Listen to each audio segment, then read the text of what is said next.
नमस्कार विद्यार्थी मित्रांनो, मी सुवर्णा राजपूत माझ्या सहज शिकूया मराठी या यूट्यूब चॅनलवर आपलं सर्वांचं स्वागत करते. आज आपण शिकणार आहोत इयत्ता 6वी सुलभ भारती या पाठ्यपुस्तकातील पाऊस आला पाऊस आला ही जी कविता आपण शिकलो त्या कवितेचा आज आपण स्वाध्याय पाहणार आहोत. मागच्या व्हिडिओमध्ये आपण कविता पाहिलेलीच आहे आणि मला अपेक्षा आहे की तुम्ही सगळ्यांनी स्वाध्याय सोडवला असेल, बरोबर की नाही? तर चला तर आपण मग पाहूया उत्तरं आपण लिहिलेली बरोबर आहेत का. आपण सुरुवात करूया स्वाध्यायाला. अभी हम स्वाध्याय सॉल्व करेंगे अपना मराठी का. प्रश्न क्रमांक 1. 1-2 वाक्यात उत्तरे लिहा. 1-2 वाक्यात म्हणजे 1 किंवा 2 वाक्यातच आपल्याला उत्तरं लिहायची असतात. आता विजा केव्हा चमकल्या? विजा ऐन दुपारी चमकल्या. विजा केव्हा चमकल्या? विजा ऐन दुपारी चमकल्या. आता प्रश्नांची उत्तरं लिहिताना लक्षात ठेवा, विजा चमकल्या हे शब्द जसे तसे आहेत. फक्त केव्हाच्या ऐवजी ऐन दुपारी हा शब्द मध्ये तुम्हाला लिहायचा आहे. उत्तर पाठ करताना ना विद्यार्थ्यांनो, एक गोष्ट लक्षात ठेवा, बराचसा भाग आपल्या प्रश्नातच असतो. आपल्याला काही काही फक्त महत्वाचे मुद्दे पाठ करायचे असतात आणि आपण घाईघाईमध्ये मोठीच्या मोठी उत्तरं पाठ करतो आणि ऐन वेळेला परीक्षेमध्ये आपल्याला आठवत नाही. तर त्याच्यामुळे ही टेक्निक आहे. काही भाग प्रश्नातच असतो, फक्त थोड्या थोड्या गोष्टी आपल्याला लक्षात ठेवायच्या असतात. तर ते तुम्ही ह्या पद्धतीने जर तुम्ही टेक्निक लक्षात घेतलं की आपल्याला फक्त इतकंच लक्षात ठेवायचंय, बाकीचे शब्द तर जसे तसे आपल्या प्रश्नामध्ये आहे तसे तसे आपल्याला लिहायचे आहे. हमें क्या करना होता है, बहुत सारे वर्ड्स है ना हमारे क्वेश्चन में ही होते पर हमें पता नहीं होता है. हम जब भी क्वेश्चन आंसर लर्न करते हैं ना तभी क्या करते हैं, पूरा आंसर लर्न करते हैं और एग्जाम के टाइम में याद करने के टाइम पे हमें ये जो वर्ड्स है ना वो लिखने को याद नहीं आता. अभी आप 6 स्टैंडर्ड के बच्चे हो यानी छोटे बच्चे हो, मुझे पता है क्योंकि मेरा बच्चा भी जब भी 6 स्टैंडर्ड में था उसके साथ यही प्रॉब्लम होता था. जैसे विजा चमकल्या, हम लोग इंग्लिश मीडियम में होने की वजह से ये वर्ड्स हमें ठीक से फटाक याद नहीं आता जल्दी से कि इसको कैसे लिखना है. तो हम लोग आंसर तो बराबर लिखते हैं पर ग्रामॅटिकल मिस्टेक कर देते. आपण काय करतो, उत्तर बरोबर लिहितो पण व्याकरणाच्या चुका करतो आणि आपल्या शाळांमध्ये पेपर अतिशय व्यवस्थित तपासले जातात कारण की व्याकरणाच्या चुका होता कामा नये. म्हणून व्याकरणाच्या चुका जरी झाल्या तरी आपले मार्क काटले जातात. बराबर है. अगर ग्रामेटिकल मिस्टेक भी होता है तो हमारे मार्क्स कम हो जाते हैं. तो मैं आपको बताती हूँ, विजा चमकल्या ये वर्ड्स क्वेश्चन में ही है, क्वेश्चन में से उनको देख के हमें लिखना है. तो गलती होने का काम ही नहीं है. सिर्फ ऐन दुपारी हमें याद करके लिखना है कि इसे हमें किस तरह से लिखना है. तो ये टेक्निक आप समझ लो. जब भी हम क्वेश्चन आंसर लर्न करते हैं ना, लर्न करने को बैठते तो क्वेश्चन को भी ठीक से पढ़ो, उसके बाद में आंसर को लर्न करो. तो आपको समझ में आ जाएगा कि कुछ कुछ वर्ड्स क्वेश्चन में ही है तो वो हम उसको देख के ठीक से लिख सकते हैं. ये मैंने मेरे पास अभी ट्यूशन बहुत सारे बच्चे आते तो मैंने उनकी बुक्स में देखा है कि बच्चे सामने क्वेश्चन में होते हुए भी वो वर्ड्स गलत लिख देते हैं. इसलिए मैं आपको बता रही हूँ कि सामने ठीक से देख के फिर आंसर लिखना सीखो, आपको अच्छी तरह से आंसर याद रहेगा. समोर शब्द दिलेले असतात ते शब्द व्यवस्थित पाहून मग आपल्याला लिहायचे आहेत. उत्तराचा बराचसा भाग आपल्या प्रश्नामध्ये असतो, हे लक्षात ठेवा. पाठांतर करताना नुसतं ओळीच्या ओळी प्रश्नांची उत्तरं आपल्याला पाठ करायची आहेत का? नाही. आपल्याला व्यवस्थित टेक्निकने प्रश्न उत्तर पाठ करायची आणि अशा पद्धतीने अभ्यास केला तर आपल्याला चांगल्या प्रकारे मार्क मिळू शकतात. मग बघूया आपण एकदा पुन्हा. प्रश्न पहिला अ, विजा केव्हा चमकल्या? विजा ऐन दुपारी चमकल्या. प्रश्न दुसरा, सुटलेला वारा कसा होता? सुटलेला वारा भणाण होता. कसा होता? भणाण होता. ई, पाऊस आल्यामुळे आजोबांनी काय केले? पाऊस आल्याने आजोबांनी छत्री शिवली. ई, आलेल्या पावसामुळे बाबांनी चडफड का केली? बाबांना ऑफिसला जायला उशीर झाला होता म्हणून त्यांनी चडफड केली. बाबांना ऑफिसला जायला उशीर झाला होता आणि त्यातच पाऊस आला. माझ्याकडनं हे टाईप करताना थोडंसं राहिलेलं आहे. बाबांना ऑफिसला जायला उशीर झाला होता आणि त्यातच पाऊस आला. आणि त्यातच पाऊस आला. एक मिनिट, आपण ना मी तुम्हाला हे लिहूनच देते. बाबांना ऑफिसला जायला उशीर झाला आणि त्यातच पाऊस आला. हे टाईप करताना थोडी चूक झाली माझ्याकडनं, ते झालं नाही. आणि त्यातच पाऊस आला. आता हे मी माऊसने लिहिते म्हणून ते अक्षर खराब आहे. त्यातच पाऊस आला.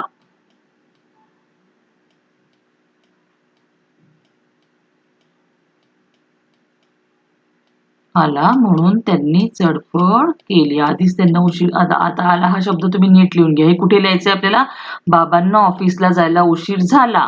आणि हे कुठे लिहायचंय? इथे लिहायचंय तुम्हाला सगळं. आणि त्यातच पाऊस आला म्हणून त्यांनी चडफड केली. इथे जागा पण कमी असल्यामुळे मला ते टाईप करायला थोडस घाईघाईमध्ये झालं म्हणून झालेलं, हे लक्षात घ्या तुम्ही. आता नीट उत्तर ऐका. असं असं तुम्ही ऐकलं तरी तुम्ही व्यवस्थित लिहू शकतात. बाबांना ऑफिसला जायला उशीर झाला होता आणि त्यातच पाऊस आला. आधीच बाबांना ऑफिसला जायला उशीर झाला होता आणि त्यातच पाऊस आला म्हणून त्यांनी चडफड केली. समजलंय प्रश्नाचं उत्तर? आता पावसामुळे आईचे कोणते नुकसान झाले? तर पावसामुळे आईचे पापड भिजले. काय झालं? पावसामुळे आईचे पापड भिजले. चला, प्रश्न पहिला झाला. तर पुढच्या प्रश्नाकडे जाऊया. प्रश्न क्रमांक 2. शब्दातील शेवटचे अक्षर सारखे येणारे शब्द कवितेतून शोधा आणि लिहा. म्हणजे जसं वारा, वाराच्या शेवटचं अक्षर काय आहे? रा. तर गारा हा शब्द आपण शोधला. जसं आता मग कुत्री, तर त्री असलेला दुसरा शब्द कवितेमध्ये काय आहे? छत्री. गिल्ला, मग ला, ला शब्द असलेला कवितेमध्ये कोणता आहे? किल्ला. पापड, ड, शेवटी ड आहे असा कवितेमध्ये कोणता शब्द आहे? चडफड. पळा, ला, ला अक्षर असलेला कोणता शब्द आहे? घोटाळा. कुट्टी, टी हा अक्षर असलेला कुठला शब्द आहे? सुट्टी. आता हे शोधणं तुम्हाला कठीण आहे का? हे आन्सर शोधणं कठीण है क्या तुम्हाला? ये हार्ड है क्या? त्री, अभी बुक पोएम खोलने का, फिर से देखने का. कुत्री, त्री कौन सा है? तो छतरी हमें लिखना है. तो ऐसा अपने आप आंसर ढूंढने की कोशिश करो. टीचर हमें आंसर लिख के देगी, वही आंसर हम लोग बुक्स में लिखेंगे और वो लर्न करेंगे. इस तरह से मत पढ़ाई करो बच्चों. अपने आप आंसर ढूंढने की कोशिश करोगे तो वो आंसर आपको याद रहेगी. ये कितना आसान है. पोएम सामने खोल के बैठना है और क्या देखना है? त्री. तो किसके, कौन सा वर्ड है जिसके लास्ट में त्री आ रहा है? कौन सा वर्ड है जिसके लास्ट में जो शब्द है अल्फाबेट जिसके लास्ट में ला आ रहा है? वो ढूंढना है और लिखना है. इसमें क्या हार्ड है? इस तरह से पढ़ाई करना सीखो. अभी कडकड, चडफड, तडफड यासारखे आणखी शब्द तैयार करा. ये जो वर्ड्स दिए हैं राइमिंग वर्ड्स है, इसी तरह से हमें और शब्द तैयार करने हैं. तो हम इसमें और क्या कर सकते हैं? तो हम इसमें धड़पड़ भी लिख सकते हैं. क्या लिख सकते हैं? धो, या ये धोडो पडो. धो है ये, थ नहीं है. ध धनुष्याचा आहे हा. ध धनुष्याचा. धडपड आलं. कडकड सारखं धडपड. किंवा धडधड. धडपड म्हणजे काय होतं? धडपडणे म्हणतो ना आपण, त्याच टाईपने.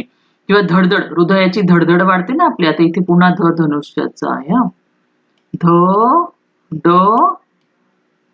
ध ड, ही धडधड वेगळी आहे. धडधड म्हणजे हृदयाची धडधड. धडधड, दिल की धड़कन बोलते ना, उसको धडधड बोलते मराठी में. और धडपड यानी गिरना. धडपडणे म्हणजे पडणे. तर अशा प्रकारे तुम्हाला आणखीन भरपूर शब्द सापडतील. पटपट, लटलट असे रॅमिंग वर्ड्स बरेच सापडतील, तर ते तुम्ही इथे लिहू शकतात. हे मी माऊसने लिहिले म्हणून याचं अक्षर असं येतंय. आता प्रश्न 3. खालील शब्दांचे वचन बदला. वचन बदलतो ना आपण, एक वचन, अनेक वचन, त्याप्रमाणे. आता माणूस हे एक वचन आहे, तर त्याचं अनेक वचन काय होणार? माणसे. माणूसचं अनेक वचन काय होणार? माणसे. गाय, गाय एक वचन आहे, तर त्याचं अनेक वचन काय होणार? गाई. दप्तर एक वचन आहे, तर त्याचं अनेक वचन होणार दप्तरे. पाणी, पाणी एक वचन अनेक वचन मध्ये सारखंच आहे. पाणी एकच शब्द, म्हणजे दोन्ही वचनामध्ये तो एकच शब्द आहे. वह्या, वह्या हे अनेक वचन आहे, त्याचं एक वचन वही. त्याचं एक वचन काय होतं? वही. पत्र, पत्र हे एक वचन आहे, त्याचं अनेक वचन काय होणार? पत्रे. लक्षात, पत्रचं अनेक वचन पत्रे. आता प्रश्न 4. अचानक आलेल्या पावसामुळे तुमची कधी फजिती झाली आहे का तो प्रसंग वर्गात सांगा. आता हा प्रसंग तुम्हाला वर्गात सांगायचा आहे. म्हणजे लिखाणाचं त्याचं हे नाही, वर्गात तुम्हाला हा प्रसंग सांगायचा आहे. मग आता तुम्ही कसं सांगणार? अचानक पाऊस आला आणि तुमची कधी फजिती झाली आहे का तुम्ही आठवायचं. ही प्रश्नांची उत्तरं मी तुम्हाला मुद्दाम नाही लिहून देते, कारण की ही प्रश्नांची उत्तरं तुमची कल्पना, तुमची जी सर्जनशीलता आहे, तुमच्या मनामध्ये काय चाललेलं आहे हे शिक्षकांना जाणून घ्यायचं असतं आणि म्हणून हे प्रश्न असतात. तर यांची उत्तरं तुम्ही तुमच्या मनाने, तुम्ही 4 ओळी लिहा, 2 ओळी लिहा, 5 ओळी लिहा, पण तुमच्या मनाने लिहा विद्यार्थी मित्रांनो. तर तुम्हाला त्याच्यातला सर्जनशीलतेचा आनंद पण मिळेल आणि उत्तरं तुमची लवकर पाठ होतील. ऐसे जो क्वेश्चन आते ना बड़े, आपके साथ क्या हुआ है, आपको क्या करना है, तो ऐसे क्वेश्चन के आंसर हमें खुद को लिखने होते हैं. सिलेबस में वो इसलिए डाले हुए होते कि आपके मन में क्या चल रहा है वो टीचर को जानना होता है. और आपको सोचने का, किसी भी एक टॉपिक पे सोचने की आदत आप बच्चों को लगाने की होती है. इस वजह से ऐसे क्वेश्चन हम पूछते हैं. इसलिए ऐसे बड़े क्वेश्चन के आंसर मैं आपको रेडीमेड तैयार नहीं दूंगी, पर इसके आंसर में बताऊंगी कि किस तरह से लिखे जाते हैं. मी तुम्हाला शब्दामध्ये याचं उत्तर सांगेल की कसं लिहायचं, पण ते वहीमध्ये तुम्हाला तुमच्याच मनाने लिहायचं आहे. आणि जेव्हा तुम्ही तुमच्या मनाने लिहाल ना, मला पक्की खात्री आहे, एकदा आपण आपल्या मनाने कोणती गोष्ट लिहिली की आपण ती गोष्ट कधीच विसरत नाही. तर चला आपण पाहूया याचं उत्तर. आता मी माझ्याबरोबर काय झालेलं ते तुम्हाला सांगते.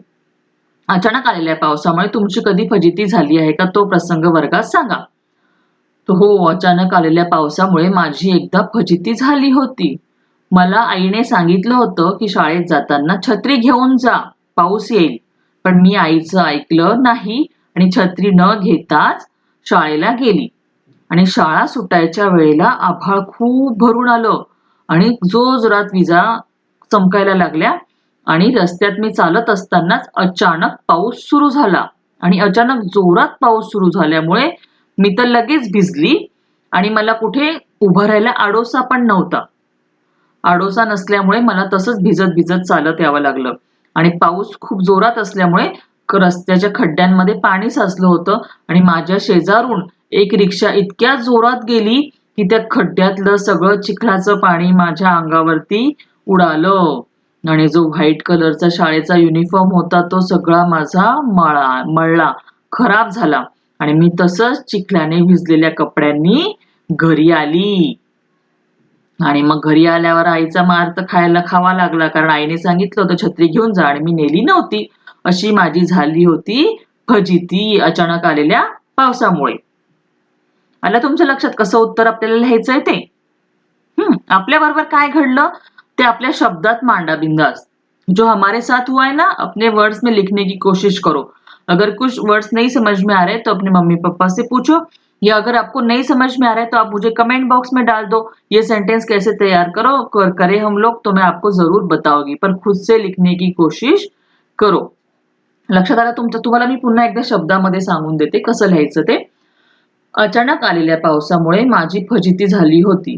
आईने मला सांगितलं की आज पाऊस येईल, तू छत्री घेऊन जा शाळेत जाताना. पण मी आईचं ऐकलं नाही आणि छत्री न घेता शाळेमध्ये गेली. शाळा सुटताना अचानक आभाळ भरून आलं आणि जोरात पाऊस सुरू झाला. मी रस्त्यात असल्यामुळे पूर्णपणे जोरात पाऊस असल्याने रस्त्यात मी पूर्ण पावसामध्ये भिजली. आडोशाला उभं राहायलाही कुठे जागा नव्हती म्हणून मी तसंच चालत राहिली. आणि रस्त्यातल्या एका खड्ड्यामध्ये पावसाचं पाणी साठलेलं होतं. त्याच्यातून माझ्या शेजारून एक रिक्षा गेल्यामुळे ते सगळं घाणेरडं चिखलाचं पाणी माझ्या अंगावरती उडालं आणि माझा शाळेचा अगदी पांढरा शुभ्र असलेला युनिफॉर्म किंवा शाळेचा गणवेश हा सगळा चिखलाने माखला आणि तसंच चिखलाने माखलेल्या परिस्थितीमध्ये मला घरी यावं लागलं होतं आणि आईचा मार खावा लागला होता. कळलं? अशा पद्धतीने आपल्याला उत्तर लिहायचं आहे. आता पुढचा प्रश्न. अचानक आलेल्या पावसामुळे दिवाळीत तुम्ही केलेल्या तयारीचे कोणते नुकसान होते हे 4-5 वाक्यात लिहा. आता पावसाळ्याचे दिवस कुठले असतात? जून, जुलै, ऑगस्ट, सप्टेंबर. बरोबर? ऑक्टोबर नंतर पाऊस येत नाही सहसा. आता तो कधीही येतो.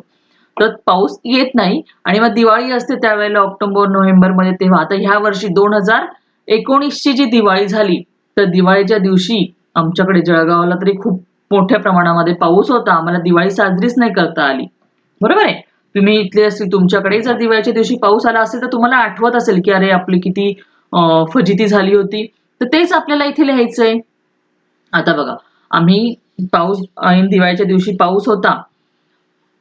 आईने काढलेली रांगोळी, आईने इतकी सुंदर रांगोळी काढली होती. ती पावसामुळे सगळी वाहून गेली. अंगणातली रांगोळी वाहून गेली. आम्ही मुलांनी जो किल्ला बनवलेला होता, तो किल्ला सुद्धा ढासळला.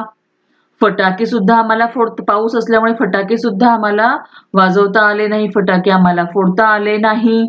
आणि पावसामुळे काय झालं? चकल्या सुद्धा नरम पडल्या होत्या खायच्या.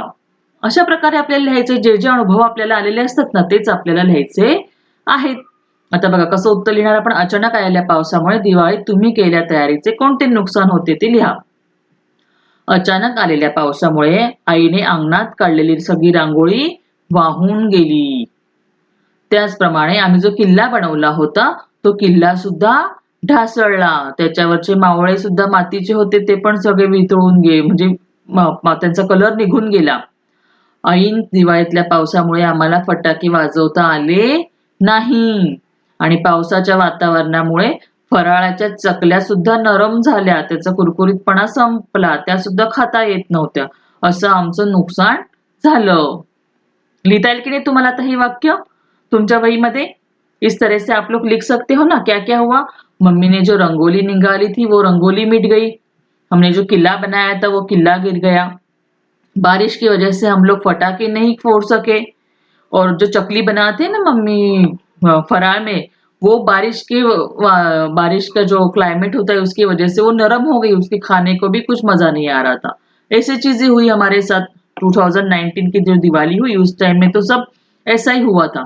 मग हे जे जे आपल्या सोबत झालेलं आहे ते आपल्याला शब्दामध्ये लिहायचं आहे. तर मला अपेक्षा आहे तुम्ही ह्या दोन्ही प्रश्नांची उत्तरं मला लिहून कमेंट बॉक्स मध्ये नक्की पाठवा. चला आता पुढे जाऊया. प्रश्न क्रमांक 6. सुरुवातीला एक वाक्य दिले आहे, तुमच्या मनाने पुढील वाक्य लिहा. आता बघा, एक वाक्य दिले, रिमझिम पाऊस पडत होता. बरोबर? मग आपल्याला कल्पना करायची पाऊस पडल्यावरती काय काय होतं आणि ते आपल्याला आठवून आठवून लिहायचे. हे बघा विद्यार्थी मित्रांनो, तुमचे जे प्रश्न आहेत ना, आताचा जो तुमचा सिलेबस बदललेला आहे, ही सगळी प्रश्न तुम्हाला विचार करायला लावणारी आहेत. तुम्ही काहीतरी विचार करून लिहिलं पाहिजे, यासाठीच तुमचे प्रश्नांचे आराखडा तयार केलेला आहे. ये जो क्वेश्चन आंसर है ना, ये क्वेश्चन आंसर सिर्फ आंसर लर्न करके एग्जाम में लिख के मार्क्स पाना, यही इसका उद्देश्य नहीं है बच्चों. आप लोग कुछ ना कुछ नई चीजें सोच सको, इस तरह से आपका जो सिलेबस का पूरा पैटर्न है वो तैयार किया गया है. इसलिए ऐसे क्वेश्चन आपको आते हैं. एक सेंटेंस दिया है, अभी इसके आगे क्या होगा वो आपको सोचना है, और जितना हम लोग सोचते हैं उतना हमारी जो बोलते हैं ना बुद्धि बढ़ती जाती है. हमें और अच्छी तरह से, हर एक सब्जेक्ट में ऐसा ही होता है, हम खुद सोचते हैं तो हमें और अच्छी तरह से उसके बारे में याद आता है. तर तुम्ही नवीन नवीन कल्पना तुमच्या डोक्यात यायला पाहिजे म्हणून तुमचा असा आराखडा आहे. आता बघा, एक वाक्य दिलं, रिमझिम पाऊस पडत होता. पुढचं तुम्हाला आठवून लिहायचंय पाऊस पडल्यावर काय काय होतं. आता मला काय काय आठवलं ते मी लिहिलंय. रिमझिम पाऊस पडत होता, गार वारा वाहत होता, अंगणामध्ये पाणी साचलं होतं, मुले त्या पाण्यात कागदी नाव सोडत होते. तुम्ही कधी सोडलीये का? मी लहान असताना तर खूप करायचे. आमच्या अंगणामध्ये पाणी साठलं की त्याच्यामध्ये अशी कागदाची होडी बनवायची आणि त्याच्यामध्ये ती सोडायची. खूप मजा येते, करून पहा कधी. मुले पावसाचा आनंद लुटत होती, ते नाव सोडत होती. रिमझिम म्हणजे छोटा छोटा पाऊस होता, तर त्याच्यामध्ये मुले भिजून पावसाचा आनंद लुटत होती. झालं. असं आपल्या डोळ्यासमोर एक चित्र उभं करायचं आणि त्याला शब्दामध्ये मांडायचं. बरोबर? आता दुसरं वाक्य काय दिलंय? रिक्षा खडखड करत थांबली. आता विचार करा, आपण एका रिक्षामध्ये बसलोय आणि ती खडखड करत थांबली मध्येच. मग काय होणार? पहिली गोष्ट तर आपण सगळे घाबरणार. मग आम्ही सारे घाबरलो, काय झाले असेल असा प्रश्न आपल्याला पडतो की नाही? असं हे वाक्य दिलंय ना, आपण त्याचा विचार करायचा की आपण रिक्षामध्ये बसलेलो आहे, रिक्षा चालली आहे आणि अचानक खडखड करत ती थांबली. तर पहिली गोष्ट काय घडते? आपण घाबरतो, काय झालं असेल. अभी हम लोग रिक्शा में बैठे हैं और जा रहे और अचानक से अगर रिक्शा रुक गई तो हम लोग क्या सोचेंगे? पहले तो हम लोग डर जाते, क्या हुआ होगा, ऐसा सवाल मन में आता है ना. तो वो हमें इमेजिन करना है कि ऐसा क्या क्या हो सकता है आगे. तो इमेजिन करके तो हमें पहला सेंटेंस हम क्या लिखेंगे? आम्ही सारे घाबरलो. काय झाले असेल? फिर रिक्शा वाले ने बताया होगा. रिक्षातले पेट्रोल संपले होते. रिक्शा में जो पेट्रोल था वो खत्म हो गया था. मग रिक्षावाल्या काकांनी तिला ढकलत ढकलत पेट्रोल पंपावर नेले. पेट्रोल पंप पास में ही होगा तो रिक्शा वाले काका उसको धक्का मारते मारते पेट्रोल पंप तक लेके गए. मग त्यात पेट्रोल टाकले. फिर उसमें उन्होंने पेट्रोल डाला आणि रिक्षा पुन्हा चालू झाली. छोटीशी घटना आहे. छोटी छोटी वाक्य आपल्याला लिहायची आहेत. बरोबर आहे. तर अशा पद्धतीने तुम्ही ही वाक्य लिहून काढा. तुमच्या मनाचं वेगळं काही लिहिलं तर त्याचा मला जास्त आनंद होईल हे लिहिण्यापेक्षा. ओके, तुम्ही तुमच्या मनाने काही तयार करू शकता. हे जे मला सुचलं ते मी लिहिलेलं आहे. पुढच्या प्रश्नाकडे जाऊया. प्रश्न क्रमांक 7. वारा या शब्दाशी संबंधित आलेले शब्द वाचा आणि त्यांचा वाक्यात उपयोग करा. आता वारा. वारा हा एक शब्द आपल्या वाक्यात पूर्ण कवितेमध्ये आलेला आहे. तर वाऱ्याला आपण भणाणणारा वारा. काय हा शब्द? भणाणणारा वारा. आता मंद मंद वारा म्हणू शकतो. गिरक्या घेणारा वारा, जोरदार वारा, थंडगार वारा, झोंबणारा वारा. हे शब्द वापरून आपल्याला वाक्य तयार करायचे. काय तयार करायचे आपल्याला? वाक्य तयार करायची. जसं आता पहिलं यांनी तयार केलेलं आहे. भणाणणारा वारा सुटला होता. मग आता आपण मंद मंद शब्दापासून कसं तयार होईल? मंद मंद वारा वाहत होता. कसं म्हणणार आपण? मंद मंद वारा वाहत होता. वाक्य नीट ऐका आणि मग नंतर आठवून आठवून ती लिहायची तुम्हाला वहीमध्ये. मंद मंद वारा वाहत होता. वारा जोरात गिरक्या घेत होता. गिरक्या घेणं म्हणजे असं गोलगोल फिरणं. आपण पाहतो ना कधी कधी असं मूवी मध्ये वगैरे असं गोलगोल फिरणारा वारा दिसतो. वारा कसा? गिरक्या घेत होता.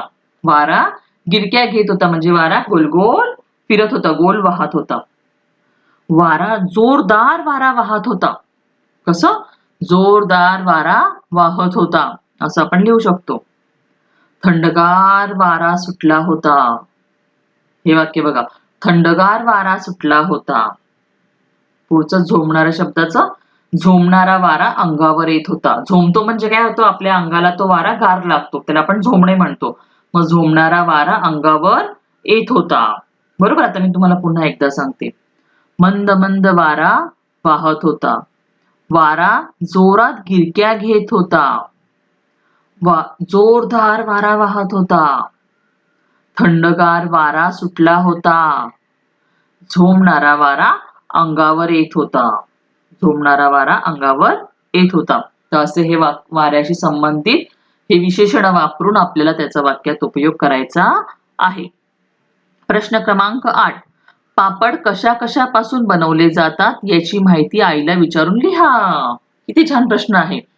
प्रत्येकाची आपली आई बऱ्याच ठिकाणी, मग खेड्यापाड्यातले जर तुम्ही जवळपास असाल तर नक्कीच तुमची आई वेगवेगळ्या प्रकारचे पापड बनवते किंवा आपण विकत पण आणतो पापड. तर पापड कशा कशापासून बनवतात हे आपल्या आईला विचारते. हम सबकी मम्मी पापड़ बनाती है अलग अलग स्टाइल के. कभी कोई कलर में देखो तो कोई येलो पापड़ होता है, कोई रेड कलर का पापड़ होता है, बराबर ना. तो ये किस तरह से बनाए जाते हैं? अभी मुझे पता है तो मेरी मम्मी किस तरह से बनाती है तर उडदाचे पापड हे मला पण खूप आवडतात आणि मला वाटतं तुम्हाला पण सगळ्यांना खूप आवडत असतील. उडदापासून बनवतात. उडीद. त्याच्यानंतर मुगाच्या डाळीचे पापड पण छान तयार होतात. पिवळ्या पिवळ्या रंगाचे छोटे छोटे पापड असतात हे. आता साबुदाण्याचे पापड तयार होतात. गव्हाचे पापड, गव्हाचा जो चिका काढून त्याचे पापड बनवले जातात. तांदळाचे पापड बनवले जातात. अशा बऱ्याच गोष्टी आहेत. तुम्ही आईला विचारा कुठल्या कुठल्या पदार्थ. माझी आई तरी उडीद, मूग, गहू म्हणजे गव्हाचा जो कुरडई तयार करतात त्याच्या चिकाचे पापड पण तयार करतात. त्याचे पापड, तांदूळाचे पापड आणि साबुदाण्याचे पापड हे मला फार आवडतात. हे साबुदाणा बटाट्याचे पापड असं माझी आई बनवते. तर तुमची आई काय काय बनवते हे तुम्ही आईला विचारून लिहा. उडीद, मूग, साबुदाणा, बटाट्याचे पापड. मी तुम्हाला 3 इथे लिहून देते.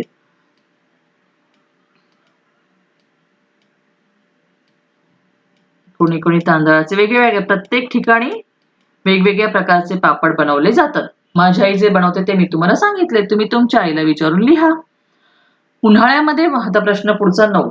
उन्हाळ्यामध्ये वाळवून साठवण्याचे कोणकोणते पदार्थ आई करते ते पण लिहा. उदाहरणार्थ पापड. आता आपली आई माहिती ना उन्हाळ्यामध्ये आई म्हणा, आजी म्हणा, वेगवेगळ्या प्रकारच्या गोष्टी बनवत असते. जसं पापड. हे काय करतो आपण वर्षभराचं उन्हाळ्यामध्ये बनवून त्यांना कडक उन्हामध्ये वाळवून डब्यांमध्ये भरून ठेवतो आणि वर्षभर त्या गोष्टी आपण खात असतो. हमारी मम्मी, दादी, नानी ये लोग क्या करते?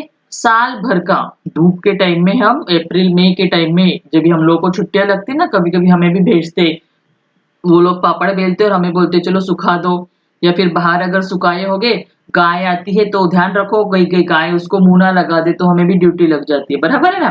तो आपको याद होगा ऐसा काम मम्मी हमें करने लगाती है। तो ऐसे आपकी मम्मी और क्या क्या पापड़ तो बनाती है पर और क्या क्या चीजें बनाती है वो मम्मी को पूछो और हमें यहाँ पे लिखना है। अभी मेरी मम्मी क्या क्या बनाती है वो मैं आपको बताती हूँ। पापड बनवते माझी आई, कुरडई बनवते गव्हाची, माहिती ना तुम्हाला कुरडई। त्याच्यानंतर सांडगे माहितीये सगळ्या डाळींचे सांडगे बनवतात। काय बनवतात वाळवणामध्ये सांडगे।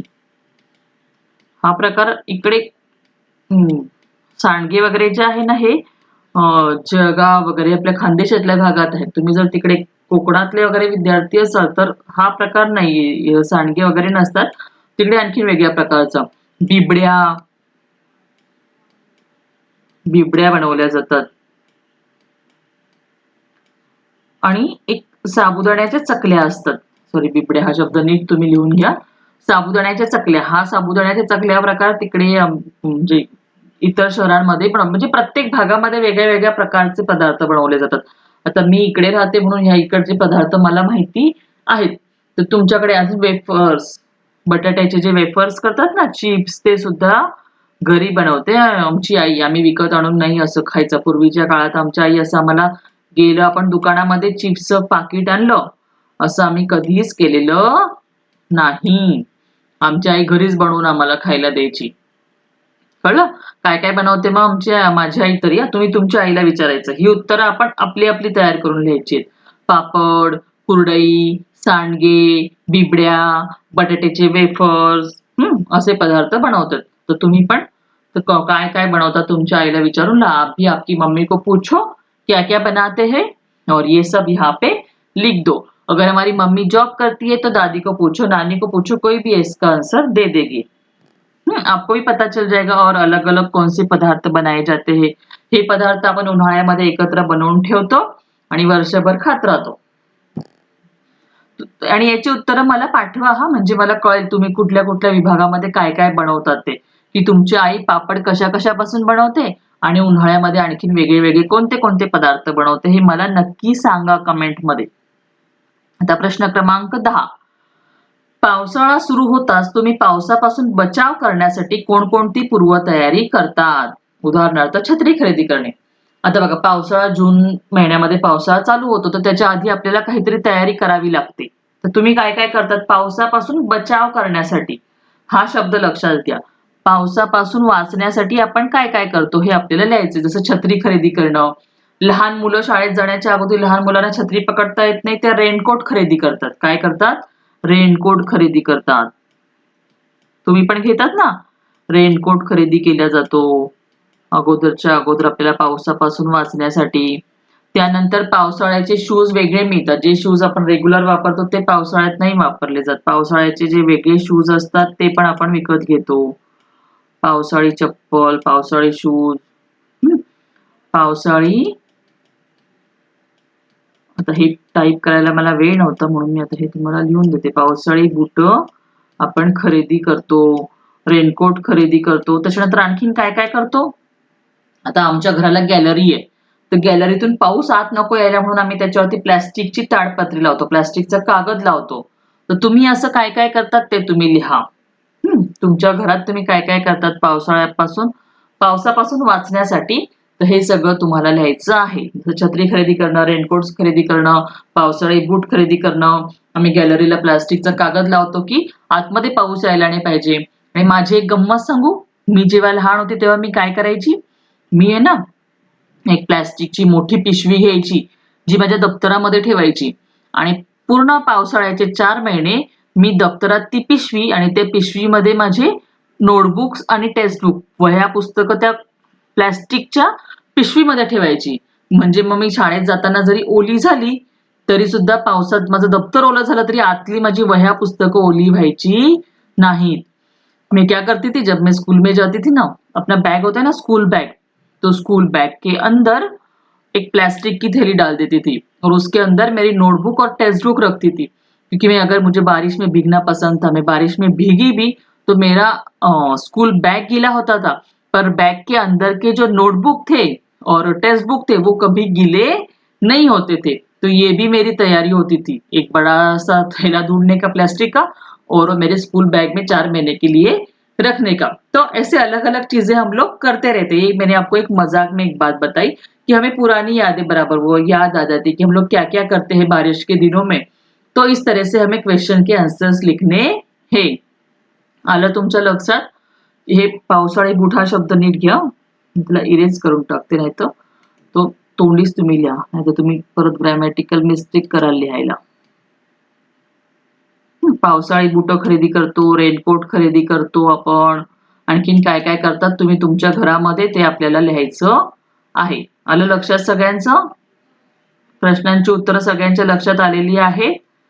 तर अशा प्रकारे सगळा स्वाध्याय तुम्हाला सोडवायचा आहे. तुमच्या मनाने जर तुम्ही स्वाध्याय सोडवला, तुमची सगळी प्रश्नांची उत्तरं इथेच पाठ होऊन जातील. परीक्षेच्या वेळेला फक्त रिव्हिजन करावी लागेल.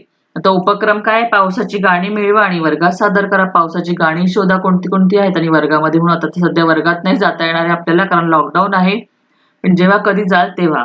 आणि पावसाळ्यातलं एक दृश्य निसर्ग चित्र तर आपण काढू शकतो की नाही, आता आपल्याकडे वेळ भरपूर आहे, तर छानपैकी पावसाळ्यातलं एक निसर्ग चित्र काढा आणि रंगवा. जर तुम्हाला माझा हा व्हिडिओ आवडला असेल तर व्हिडिओला लाईक करा, कमेंट करा. मी हे जे काही तुम्हाला सांगितलं आहे किंवा तुम्हाला काही अडचणी असतील तर त्या अडचणी पण कमेंट बॉक्समध्ये टाका. मी तुमच्या प्रश्नांची उत्तरं नक्की देईल. आणि व्हिडिओला सबस्क्राईब पण करा आणि शेअर करा तुमच्या मित्रांबरोबर, त्यांनाही त्यांचा अभ्यासाबद्दल माहिती कळाली पाहिजे. हा शेअर करा, सबस्क्राईब करून बेल आयकॉन दाबा. बेल आयकॉन दाबल्यावरती तुम्हाला पुढच्या व्हिडिओचं नोटिफिकेशन मिळत राहील. आणि काय करा आता तोपर्यंत अभ्यास करत राहा.